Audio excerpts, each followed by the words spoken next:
Salut tout le monde, c'est Silver41 et bienvenue sur ma chaîne YouTube.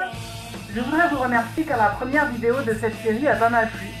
D'ailleurs, le lien de la première vidéo va s'afficher ici. Première vidéo qui était sur le jeu Mario. En tout cas, aujourd'hui on va parler de Zelda. Les Zelda sont créés et produits par les japonais Shigeru Miyamoto et Takashi Tezuka. Le personnage que l'on joue depuis 1986, nommé Link, est une sorte de héros, élu des dieux. Il fait référence à une légende japonaise évoquant la réincarnation dans l'un de ses descendants.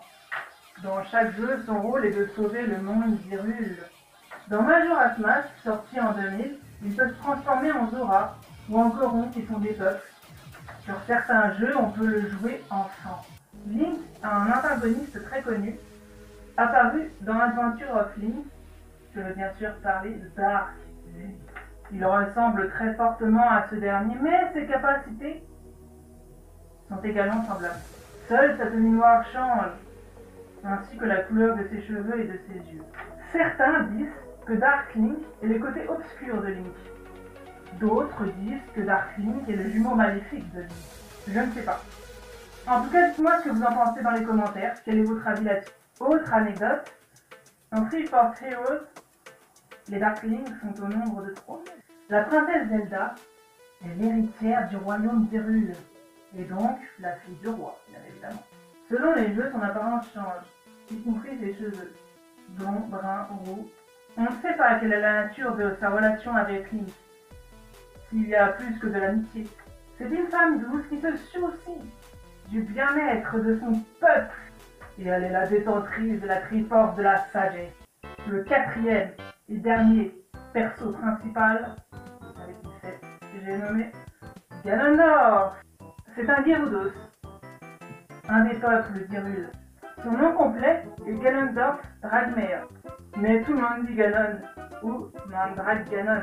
C'est le méchant, le boss final dans presque tous les jeux. Il possède un morceau de Triforce permettant de réaliser ses rêves. À chaque fois, il enlève la princesse Zelda. C'est donc à Link de venir la sauver et donc de sauver le royaume, ainsi que d'affronter évidemment Ganon.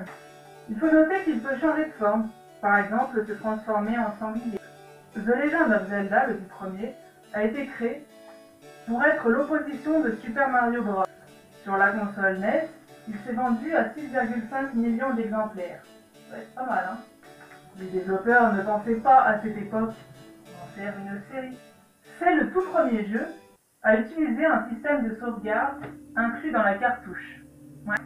En parlant de sauvegarde, la sauvegarde indique la fin à l'arrêt de jouer. Et bien là, c'est la fin de la vidéo. C'est l'outro la plus nulle de l'histoire des outros. Voilà, n'oubliez pas de laisser un commentaire, de liker, de partager, de commenter. Bye. Je vous aime.